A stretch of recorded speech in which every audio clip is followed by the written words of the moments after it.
Welcome everyone and welcome to today's video. We are at Silverstone for the first week of the F1 Fixed Setup track guides, and yeah, I don't think there's anything else more that I need to say about this car. People absolutely love it. I've seen so many videos throughout week 13, some good and some bad.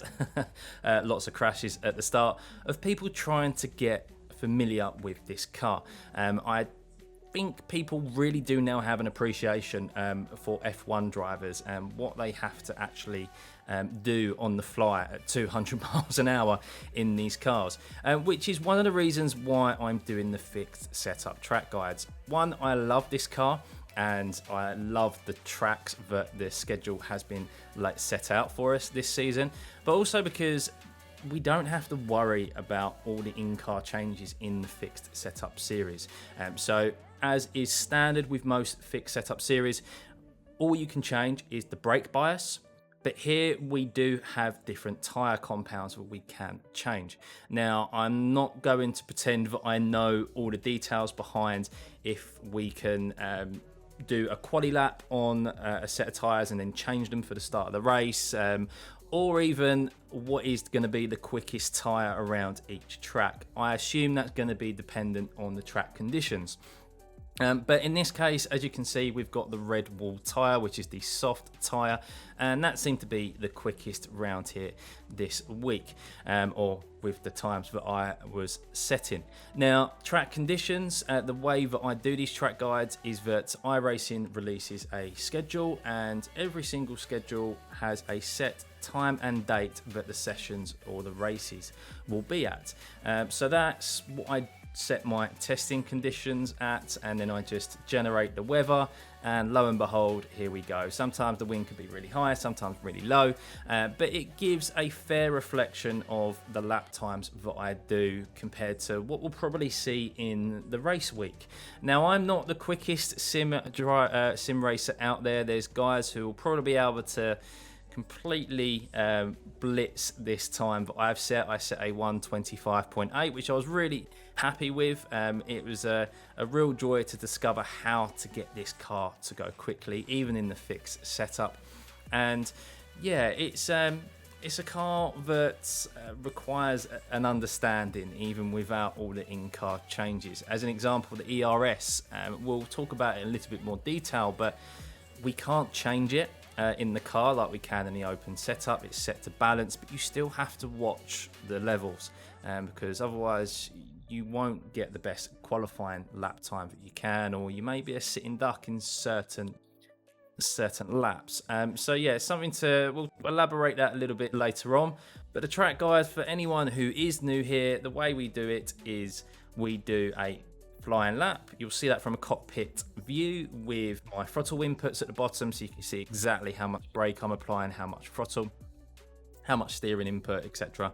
Then you'll see that from a far chase camera angle, and then we will analyze that flying lap from the cockpit view, see what gears we took, see basically, yeah, how we did it. So yeah, hopefully guys, this helps you out, makes you faster, more consistent, and yeah, hopefully sets you up for the season. So lo and behold, let's get into it. Remember to hit that like and subscribe button, turn those notifications on, and enjoy.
So that was the cockpit view and fast chase camera angle of the flying lap. Now, just before we head into the analysis of the lap, you would have heard a beeping noise, especially in the cockpit view.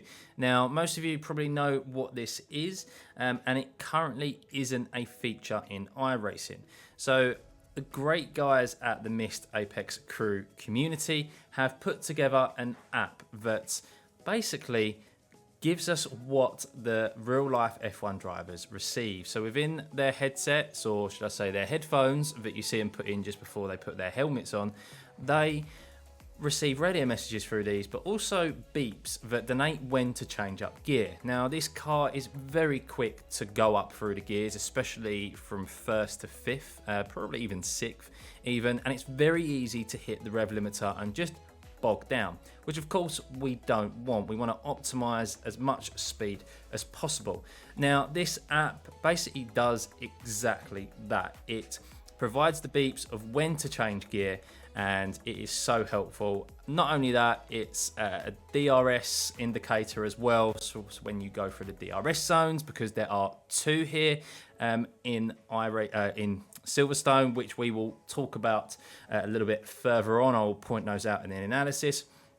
But it's so handy, and there's no way that I would have been able to set the time I did without that, because there's a few times that you'll see where you're almost hitting the DRS button and changing gear at the same time. So it's very complicated and so easy to just hit that rev limiter, which we don't want. So big shout out to Jose from the Missed Apex crew, top-notch guy, and Richard, I believe, Richard Malden, whose idea it was. So he also gets credit as well, I've been told. So yeah, very well done, guys. Hopefully it's something iRacing adds in the future as an option to turn on, because it's very handy, and I can totally see why the F1 drivers need it.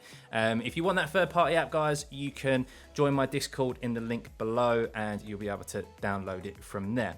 But yeah, let's head into the analysis, shall we? So, just before we get moving, we've not even got the lap started yet, I wanted to bring your attention to this yellow number here. Now, this indicates the battery level, so the deployment level. Now, we can't change the deployment from balance to quali mode or to no deploy at all. It stays stationary. It's one thing that we can't change in the fixed setup. But what we can do is we can monitor that figure and that level. And what I discovered after plenty of times of lapping this track, putting this together for you guys, is that matters a lot on your outlap. Now, I've got this at 91. I was trying to get it up to 100, but I got a little bit impatient. Still, thankfully, had plenty left in the tank at the end of the lap, which you'll see. But it's very easy to go full out on your outlap and just drain the battery halfway down, especially around a track like Silverstone, where it's very quick. You're on full throttle a lot. There's a lot of deployment, so that can drain down, and you can actually run out of battery, I discovered, towards the end of a lap if you just go full blast on your outlap. So totally understand why the real life boys only do one hot lap at a time, because they're charging up their battery and they don't want to waste up that battery. I always wondered, why do they not just do, obviously I know it comes down to tyres, but why don't they just do like 2 laps on the spin? And normally that's because of the battery unit, and it does make a severe difference to your top speed, I have noticed, as well as your fuel load. I always do these, my fastest lap is always around half fuel, so I will start with the level of fuel that the race provides. So in this instance, we have 15 laps for this race, as indicated by iRacing schedule, and that is what I started with, 15 laps worth. And by the time I set my fastest lap, it was about halfway in, 3/4 of the way in. And these tyres, just like real life as well, they're very quick out the door. But if you don't look after them, they can also drop off very quickly too. But yeah, let's get into the lap. Just a couple of notes for you there, guys, because this car is just so much more intricate and so there's so much more going on about it than a Formula 3 car. So yeah, let's move it on. So I actually haven't started the lap yet. I'm just coming up to obviously the last chicane. I can't remember the name of it. Sorry, apologies. I should. And what I'm doing here is I'm just rolling it in third gear and I'm prepping myself up for the quali lap, or my hot lap. And then it's here, as soon as I hit this last corner on the throttle, that I'm going. And I'm maximising as much battery usage as I can. And you can see there's a very sharp acceleration in this car, and that yellow figure is already dropped down. Now we're all the way up into 8th gear here, and this is very simple. It's an easy flat. Have to be careful of not cutting that corner because that will be an off track. But as we pause it here, just as we're coming up to the braking zone, you can already see that the battery level is down to 75. That's gone down 15 already. That's quite a lot, and that's just from that initial burst of acceleration and full throttle all the way up into the first braking zone. So we're going to slow this down. And unfortunately, we haven't been able to get rid of the halo view in the replay. I'm sure there's a way, but if you can let me know in the comments below when I'm within my VR headset, of course I can remove this halo, but for some reason I can't remove it in the replay. But what we are keeping an eye out for, just as we bring it back a touch, is the start of this black and white curb on the left here, just to the left of the halo, and this is your braking marker. So we're braking all the way down in to third gear here. And I do apologise, but I should have mentioned this earlier on in the video. I am using a 54 brake bias. I did try 54.5. I believe 57 is what the fixed setups are set at. That's too far forward personally. I always bring it back, just like in the F3 series. 54 worked really well. I wasn't changing it corner to corner. That was a good base to use. So by all means, guys, play around with it, as I always suggest, and see what works for you. But that's a good place to start from. But you can see we're turning in. Just move that back. And we start to turn in pretty much, if you want a turning point, as you get to this white line that's in the track here. And we're using our brake, trail braking round, trying to keep it as tight to this sausage curb as we can. We don't want to go over it, completely unsettle the car. In third gear, and just, you can see I'm completely off the throttle here. I'm just allowing the momentum of the car to allow it round the corner. Because I've got too much steering input here. If I get my foot on the throttle here, the car is just going to spin on me. But now I apply a little bit of throttle, only half throttle. And what I discovered here with this corner is it's very, very difficult. It's difficult at the best of times in any car, especially if you're on a single monitor. Oh, I know how difficult this corner can be because you just don't know where it is. But here, very quickly, with how quick this car is, you're back on the brake. As you can see, it's just we move that back. It's when we actually get onto the throttle. So I'll rewind it back and I'll just play it in full speed. You'll see how quickly it's almost just a dab of the throttle, half throttle, and then we're back on the brake again. See? And then we've moved over to the middle of the track. If you try and open up the corner too much by moving over to the right, you're just covering too much track and you leave yourself open to an overtake on the inside. Because people do like to send it up this inside of this corner, especially at the start of the race. They seem to forget that the actual racing line is as we are doing here, and just expect you to move out of your way. So this is a prime, this and the corner just before are prime locations for crashes. So be careful. I assume you'll see lots of lockups at the corner before because it's high speed and there'll be a draft element to it as well, and people sending it up the inside of this corner. I don't know why people don't learn, but it's just, yeah, unless someone really leaves the door open, it's a corner to not do that on. So as we move it on, you can see I'm keeping it in third gear, and I'm using a little bit of braking. I'm trail braking just to control the front nose of the car. And you need to put on quite a severe amount of steering lock, as you can see. I'm all the way around here. The steering wheel is pretty much upside down. And then what you need to do, as you can see in my throttle inputs, as you get to this sausage curb, once again, keeping it as close as we can, but without actually touching it, we start to get on the throttle. But we're very, very easy on the throttle. This car in third gear is so easy to spin in the lower gears, third gear even fourth gear. So be very, very careful. And here's kind of the kicker here, guys. Here's a little trick for you, is that I'm straightening up the steering wheel. I'm still not on full throttle here.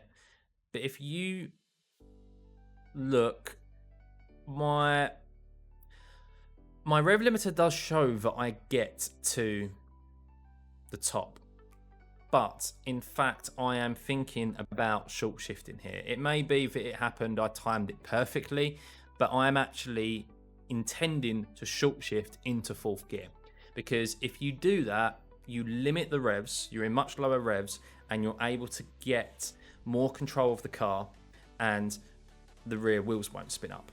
So definitely experiment, guys, with short shifting from third gear into fourth. Even if you have to, I don't recommend it, but even if you have to shift down into second through that corner just to get the front end turning in, you may have overshot the corner and need to turn the car sharper. Short shift up into fourth gear, even if you have to go through third, because if you try and get even with your steering straight, it's the rear tires are gonna want to spin up, especially early on in the race when they're quite cold and you've got a full tank of fuel. So short shift into fourth, all the while straightening up the steering as best as we can, because the less steering input we have, the straighter the car is, the better the acceleration, and the less likely we are to spin the bloody thing. And then you'll see here as well, short shifting into fifth gear. So look at the revs here, halfway through, and then we're into fifth. Because that just gives us so much more control, and this car has so much acceleration into just in those lower gears all the way up to sixth gear. It's phenomenal the amount of torque this car has. Now, we're going to pause it here because we have now approached our first DRS zone. As you can see here, we have our DRS zone. Now, remember that white line I told you about as we rewind it back, that was the turning point.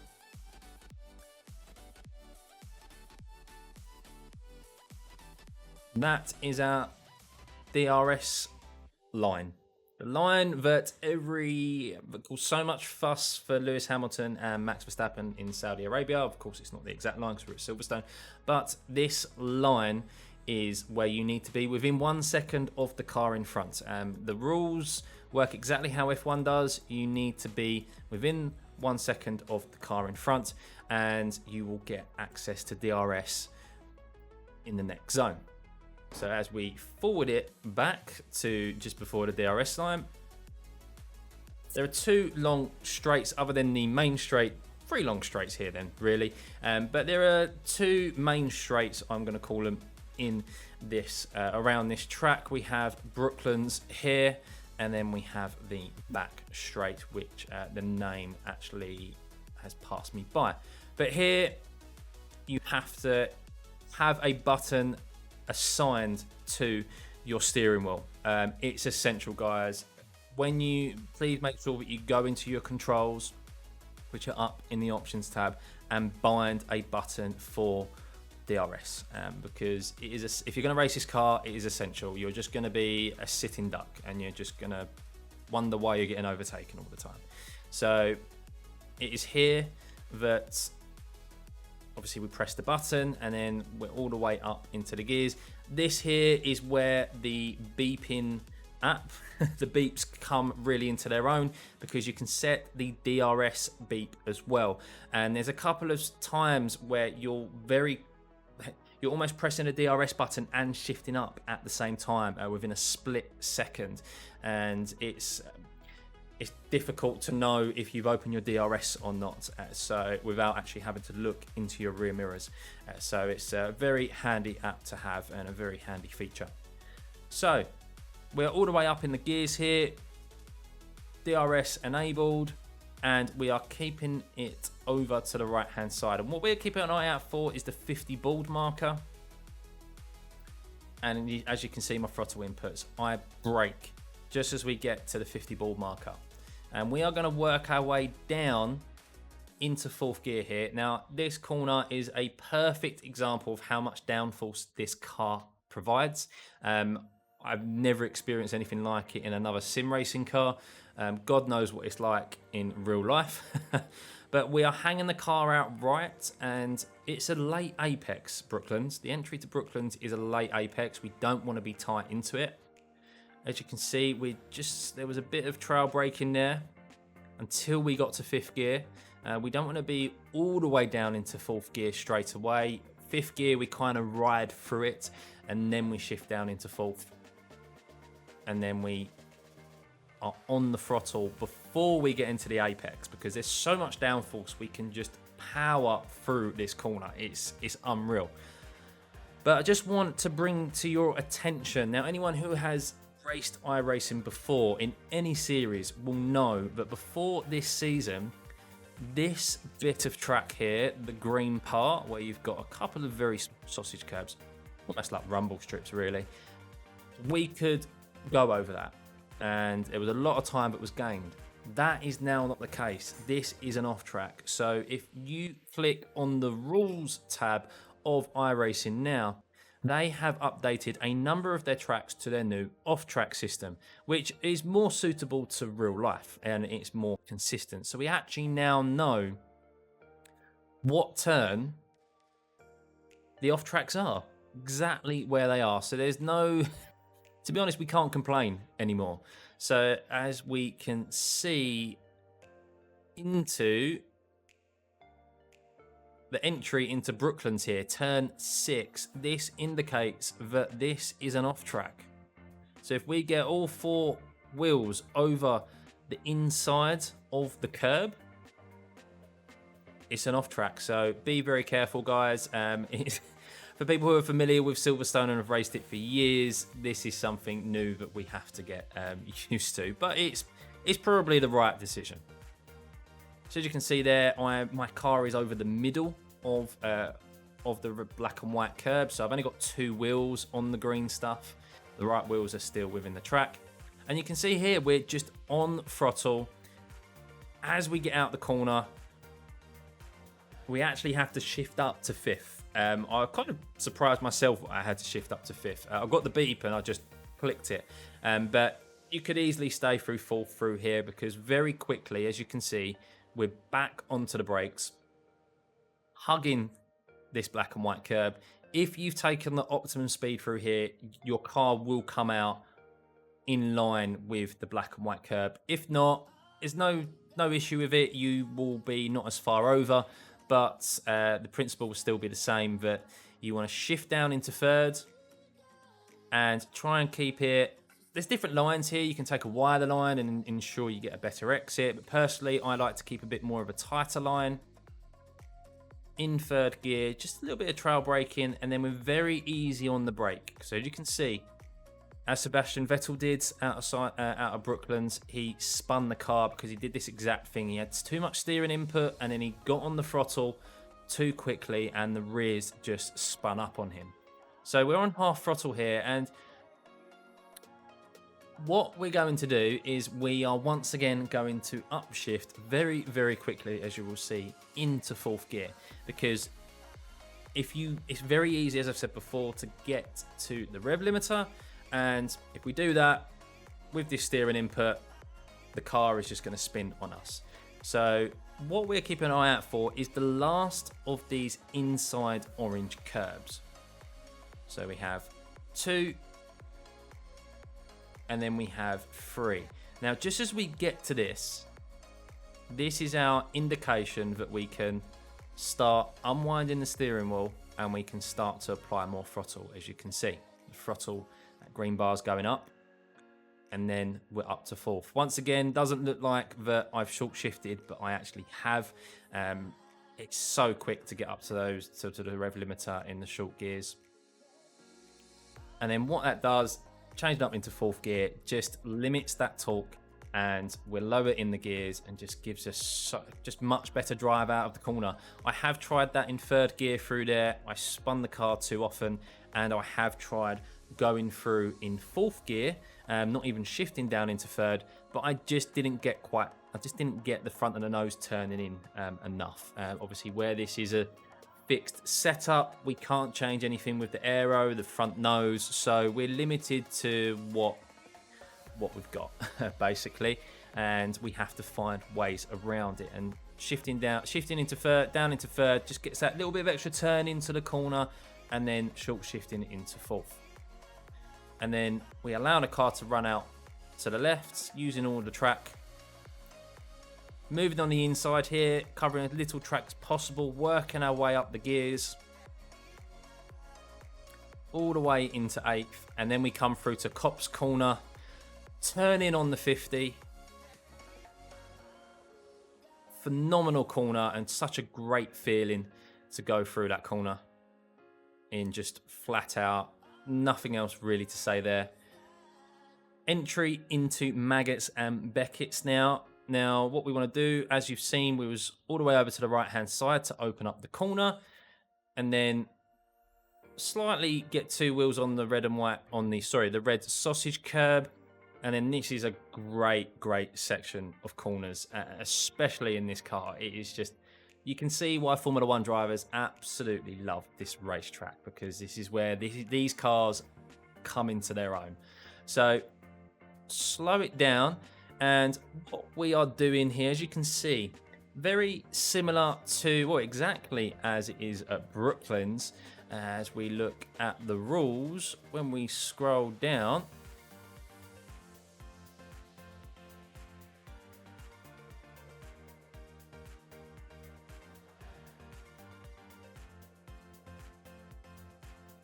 doesn't highlight it actually. I thought it would, but this is an off track if you go over the green stuff. Once again, if you get all 4 wheels inside the white line, it is an off track. That never used to be the case. Now it is. So cutting the margins very fine there, as you would have seen in the far chase camera angle. We're in 8th gear for this point, so you go through the entrance of Maggots and Beckett's in full throttle. As you can see, we're still not applying any brake in 8th gear. And then as we approach, there's almost like a little crest, really. It's very minimal, but as we start to approach the apex of Beckett's, you can see we're lifting off the throttle, applying, it's literally a small dab of the brakes, guys. You can see the throttle, the brake input there, and we shift down into 7th gear. Then we're straight back on. Another little dab of the brakes just to get the front end turning, because there's that quick lateral shift in movement. Into 6th gear, and just as it is on the previous corners, don't get 4 wheels on the inside of the white line, because you will get an off track. And then you're straight back on the throttle. Not too much steering input, just trust the downforce. There's so much downforce through here.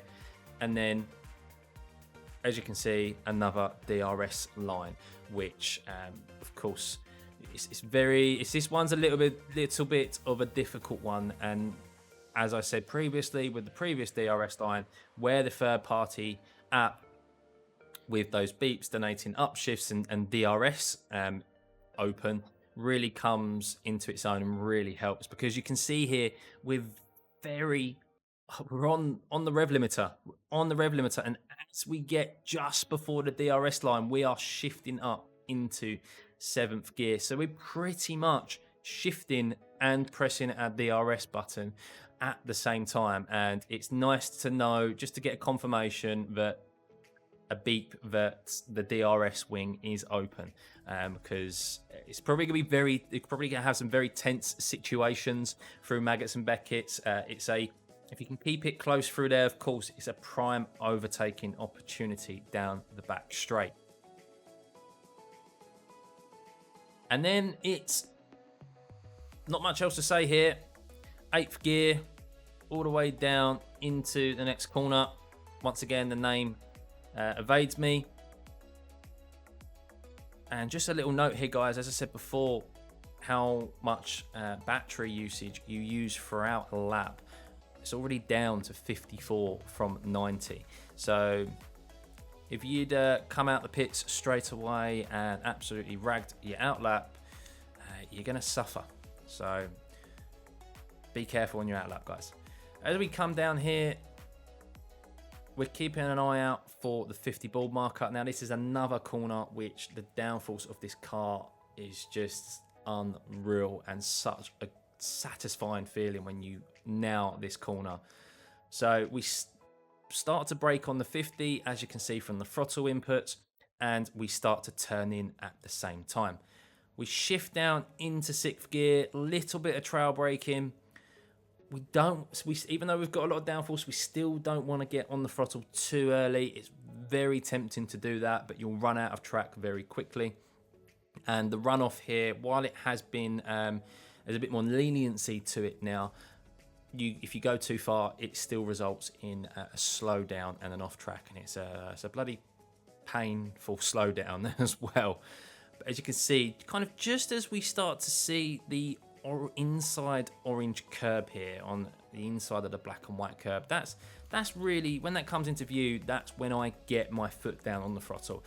You should always be looking into the apex. If you want something in your peripheral vision, there's a hut here in the background. Of course, everyone has different grandstand settings, so you may not see this, but if you do have your grandstand settings on and can see this green and white hut in the background, as soon as that kind of enters the center of your view, that's when you can get on the throttle. But you should be looking into and through you should be looking through the apex anyway, and that's why I always try and pick items on the apex for when we get our foot down on the throttle.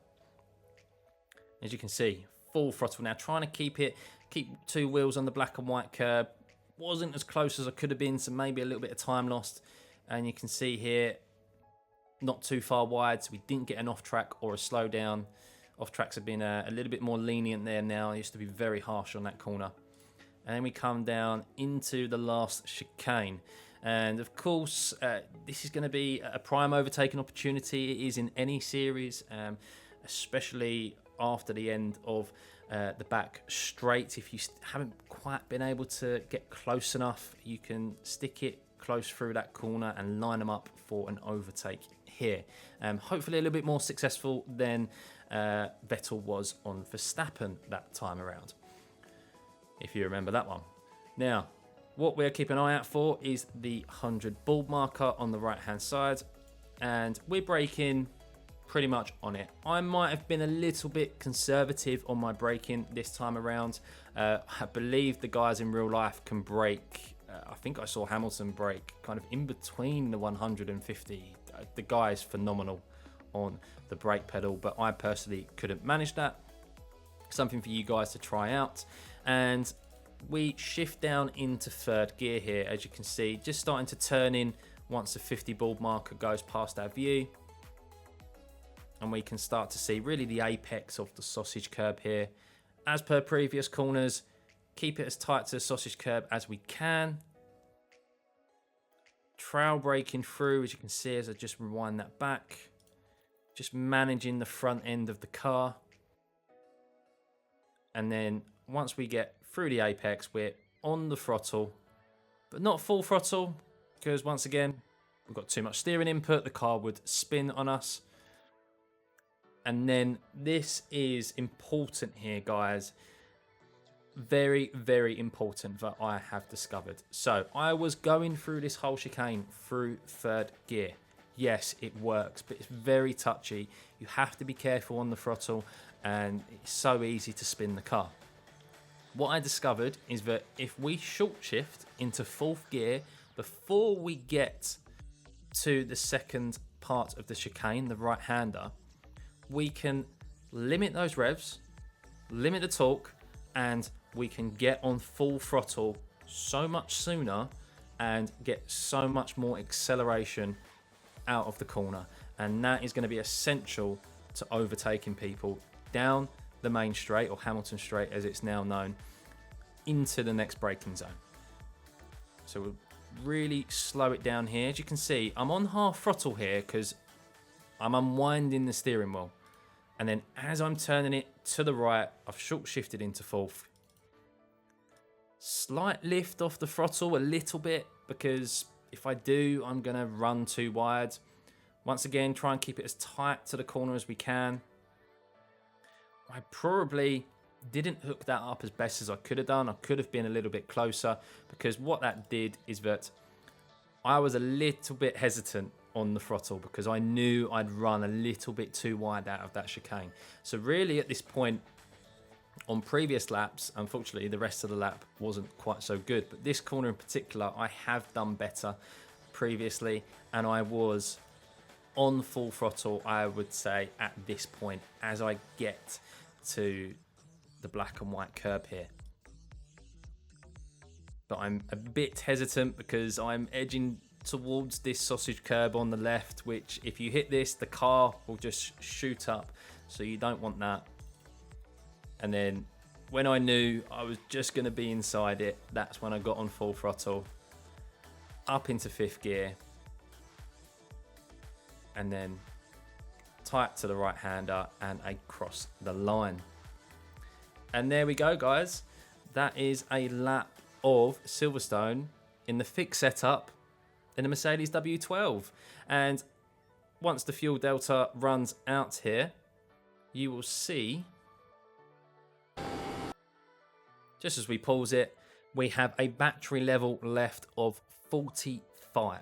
So we have used half of our battery there. We started with 90 and we ended up with 45. That's why it's important not to go fast on your outlap. I still think an element of strategy is going to be involved in the fixed races. Now, not too much compared to the open setup, of course. That's going to come down to a lot of strategy because they're longer races, and of course you've got the in-car changes. But this, there might be some laps where you have to take it a little bit easier. Build up your battery and then go for it on the next lap. So I'm very intrigued. I'm very intrigued to see how these races play out, fixed and open setup. Of course, open setup's going to be a lot harder, but yeah, that was probably the most enjoyable experience I've had in putting a track guide together for you guys. This car is just phenomenal. Thoroughly enjoy it, and yeah, hopefully the track guide makes you faster but more consistent, and we can all have plenty of fun this coming season. So yeah, hope you guys enjoyed that. Remember to hit that like and subscribe button, turn those notifications on. Feel free to hit me up in the comments below and join my Discord, where the link is in the description below. You can gain access to that app by the Mist Apex crew. Brilliant app, highly recommend it, and think it is essential to this car. Wouldn't surprise me if iRacing implement it further down the line. So yeah, I'll see you next time, guys. Bye.